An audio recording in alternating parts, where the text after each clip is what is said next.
गोरखनाथ और मच्छिंद्रनाथ का संबंध गुरु शिष्य का था। मच्छिंद्रनाथ ने गोरखनाथ को योग और तंत्र की गूढ़ शिक्षा दी। गुरु मच्छिंद्रनाथ के संरक्षण में गोरखनाथ ने गहन साधना की और अपनी आत्मनिष्ठा यात्रा को आगे बढ़ाया। कहते हैं कि एक बार गुरु मच्छिंद्रनाथ भोग और माया में लीन हो गए थे। तब गोरखनाथ ने उन्हें भोग से विमुक्त कर योग के पथ पर वापस लाने के लिए अपना योगदान दिया। इस घटना को गोरखनाथ की गुरु भक्ति और उनके आत्मज्ञान का प्रतीक माना गया। गोरखनाथ जी ने जीवन भर कठिन साधनाएं की।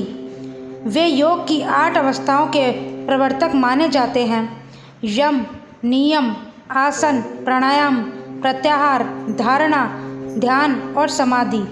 उन्होंने हठयोग का विशेष रूप से प्रचार प्रसार किया। उनका मुख्य उद्देश्य यह था कि मनुष्य शरीर को स्वस्थ रखते हुए आत्म साक्षात्कार कर सके।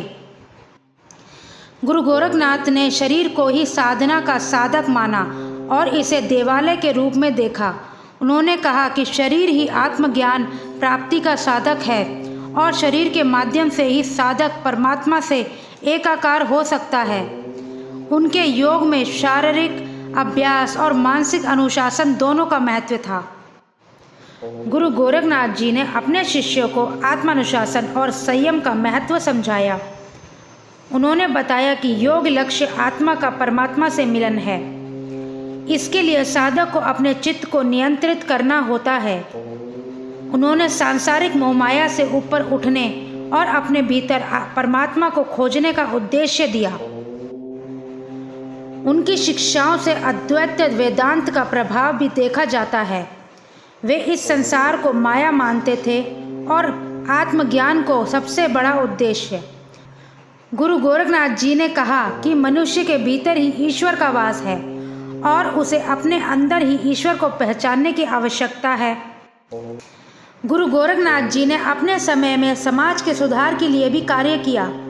उन्होंने जाति, पंथ, धर्म की सीमाओं को तोड़कर सभी को आत्मज्ञान का मार्ग दिखाया। वे मानते थे कि हर व्यक्ति को योग और साधना के माध्यम से अपने जीवन को उन्नत करने का अवसर मिलना चाहिए। गुरु गोरखनाथ जी ने अपने समय में समाज के सुधार के लिए भी कार्य किया। उन्होंने जाति, पंथ और धर्म की सीमाओं को तोड़कर सभी को आत्मज्ञान का मार्ग दिखाया। उनकी शिक्षाओं ने समाज के सभी वर्गों को एकत्र किया। उन्होंने लोगों को आंतरिक शुद्धि और मानसिक शांति प्राप्त करने के लिए योग के अभ्यास की शिक्षा दी। उनकी शिक्षाएं न केवल भारत में बल्कि नेपाल और तिब्बत तक फैल गईं। गुरु गोरखनाथ जी को नाथ संप्रदाय के प्रमुख संतों में से एक माना जाता है। नाथ संप्रदाय योग और तंत्र की परंपरा का अनुयायी है, जो मुख्य रूप से शिव के उपासक होते हैं। इस संप्रदाय का मुख्य उद्देश्य योग के माध्यम से आत्मा का परमात्मा से मिलन है। नाथ संप्रदाय ने भारतीय धर्म और संस्कृति में एक महत्वपूर्ण भूमिका निभाई। इस संप्रदाय के संतों ने समाज में धर्म और योग की नई धारा को प्रवाहित किया। गुरु गोरखनाथ जी ने इस परंपरा को और अधिक मजबूत बनाया और इसे जन सामान्य तक पहुंचाया। उनके शिष्य भी इस परंपरा को आगे बढ़ने में महत्वपूर्ण भूमिका निभाते रहे। गुरु गोरखनाथ जी के जीवन से जुड़ी अनेक चमत्कारी घटनाएं भी प्रचलित हैं। ऐसा माना जाता है कि उन्होंने अपनी यौगिक शक्तियों के माध्यम से अनेक चमत्कार किए।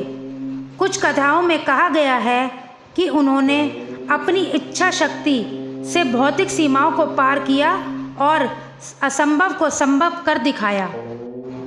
गुरु गोरखनाथ जी के कई अनुयायियों का मानना है कि उन्होंने अदृश्य शक्तियों का उपयोग कर असाधारण कार्य किए। उनके जीवन की कई कथाओं ने उन्हें एक अद्भुत संत के रूप में स्थापित किया। उनकी शक्तियां साधारण मानव क्षमताओं से परे थी। गुरु गोरखनाथ जी ने अनेक महत्वपूर्ण ग्रंथों की रचना की। उनके योग के सिद्धांतों और शिक्षाओं को उनके शिष्यों ने संगठित रूप में प्रस्तुत किया।